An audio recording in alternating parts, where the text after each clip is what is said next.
नमस्कार, capital TV देख रहे हैं आप। मैं हूं आपके साथ पूजा।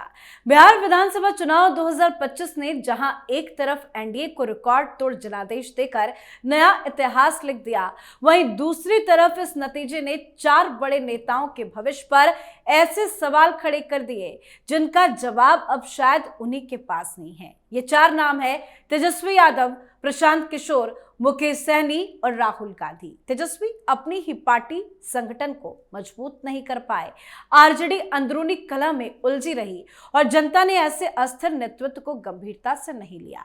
तो वहीं प्रशांत किशोर की 3 बड़ी वजहों से हार हुई है। पहली, जमीन की हकीकत से दूरी, दूसरी, सबको गलत साबित कर देने वाली अहंकारी राजनीति और तीसरी, किसी भी स्थायी कैडर या संगठन का अभाव। साथ ही पीके की हार बिहार की जनता की समझ का परिणाम है कि राजनीति सिर्फ एनालिटिक्स और टेबल पर बनाए गए ग्राफ से नहीं चलती। और बात मुकेश सहनी की करें तो मुकेश सहनी खुद को सन ऑफ मल्लाह बताकर राजनीति में तो उतरे, लेकिन इस चुनाव ने दिखाया कि सिर्फ जातीय कार्ड उठाकर कोई राजनीतिक पहचान स्थायी नहीं बनती। और राहुल गांधी को लेकर सवाल तो हर चुनाव के बाद उठता ही है। तो बिहार चुनाव के नतीजों का असर इन 4 नेताओं पर कितना, आज इसे अच्छे से समझेंगे।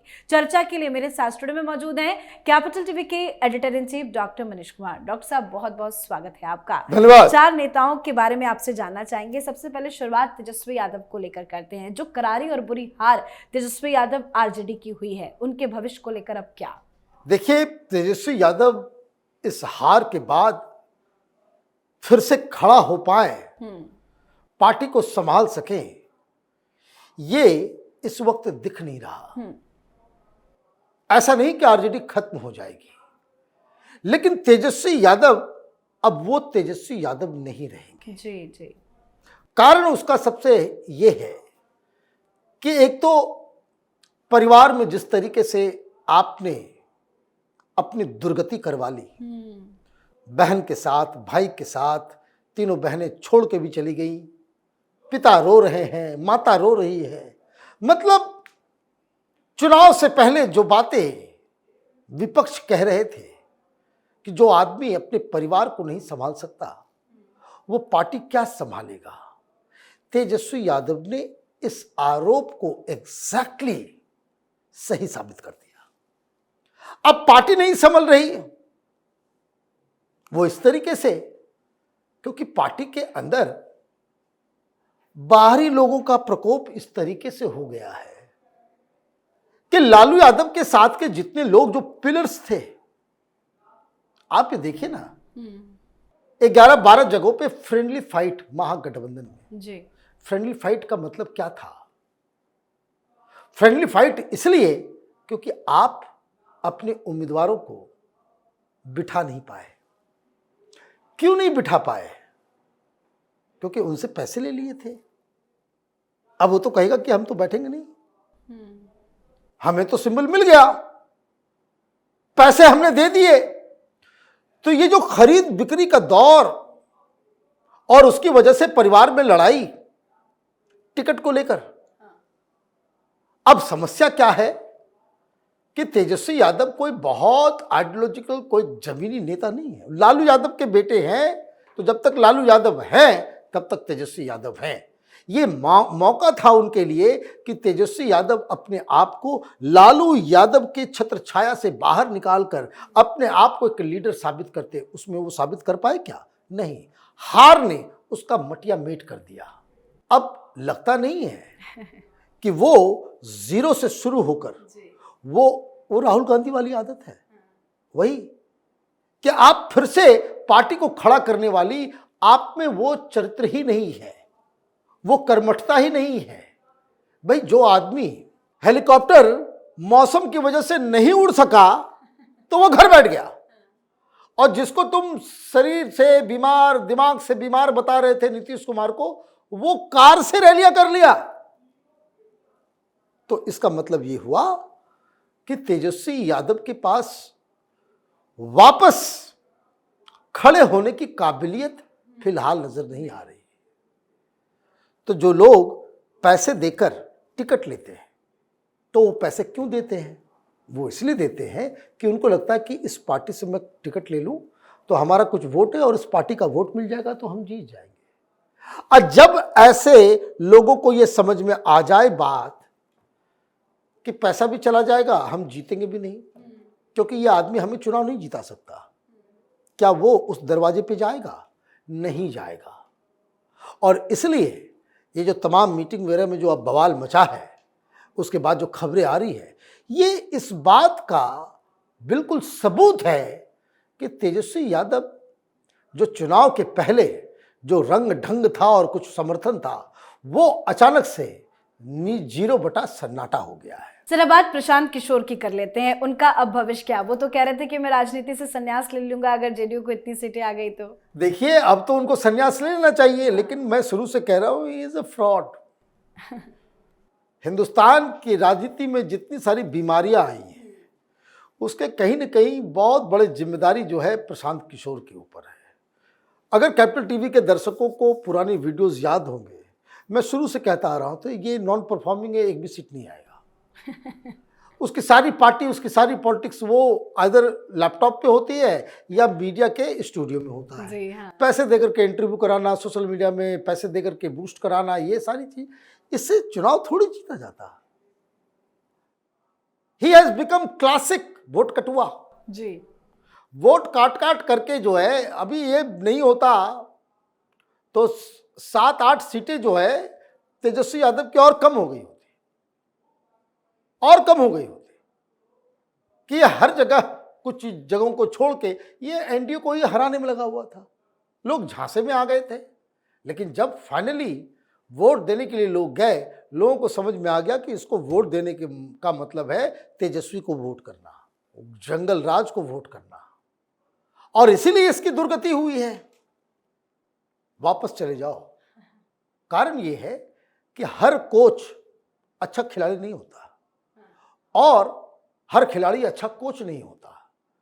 तो आपको तय करना है कि आप अच्छे कोच हो, यही आप कहते हो कि हम चुनाव जितवाते हैं लोगों को, तो वही धंधा करो। जीत नहीं सके और भद्द पिट रही सो अलग। और कहाँ से आपने जो है थ्योरी निकाल ली कि वर्ल्ड बैंक का 14,000 करोड़ रुपए का गलत इस्तेमाल हुआ है, ये हुआ है। भाई देखिए, बात बहुत ही सिंपल है। न संगठन है, न लोग है, न नेता है। ये राजनीति ज़्यादा दिन तक चलने वाली थी नहीं। हम लोगों ने पहले ही प्रिडिक्ट कर रखा था कि ये 0/सन्नाटा में जाएगा।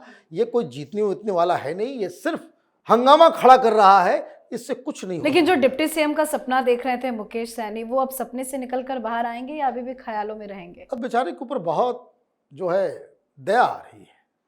बीजेपी के साथ रहते तो अभी मंत्री बन गए होते, मंत्री बन गए होते। भाई कुशवाहा की पार्टी से मंत्री बने ना, मांझी की पार्टी से मंत्री बन रहा है ना। आप अहंकार में थे कि तेजस्वी जीत जाएगा। भाई जो जिसकी नाव डूब रही है ऑलरेडी, उस पर सवार होकर के ये दमखम कि मैं तो अब अपने आप को डिप्टी सीएम समझने लग गए थे। तेजस्वी यादव ने धोखा किया, कांग्रेस पार्टी ने वीआईपी के साथ धोखा किया, और इस धोखे से वो अब उबर नहीं पाएंगे। क्योंकि डाटा ये बता रहा है कि जब आप डिप्टी सीएम की घोषणा अपने आप की करवा ली, फिर भी मल्लाओं ने आपके गठबंधन और आपकी पार्टी को वोट नहीं किया। जहां आपका गृह क्षेत्र है, वहां के मल्लाओं ने महागठबंधन को आपकी अपील पे आप रोए, वीडियो बनाया, सब कुछ किया, फिर भी लोगों ने नजरअंदाज कर दिया, आपकी ही जाति के लोगों ने। इसका मतलब है कि वापस मुंबई जाइए, जो काम कर रहे थे वही कीजिए। बिहार की जनता ने आपको टाटा बाय बाय कह दिया। राहुल गांधी की बात हालांकि चर्चा करना बेकार है, लेकिन थोड़ा सा राहुल गांधी के बारे में भी समझना चाहेंगे। जो बिहार चुनाव में उनकी हार हुई है, उस पर आप क्या कहेंगे? देखिए, राहुल गांधी की स्थिति वो वही है, न घर के रहे न घाट के। आपने न सिर्फ कांग्रेस को हराया, आप महागठबंधन की पूरी नैया को जो है आप डुबा ले गए, खत्म कर दिया, बर्बाद कर दिया। ये एक बहुत बड़ी समस्या। आप वोट चोरी, वोट चोरी, वोट चोरी। आपको घृणा है मोदी से, आप मोदी को गाली देना चाहते हो। मोदी को गाली देना आप समझते हो कि ये राजनीति है।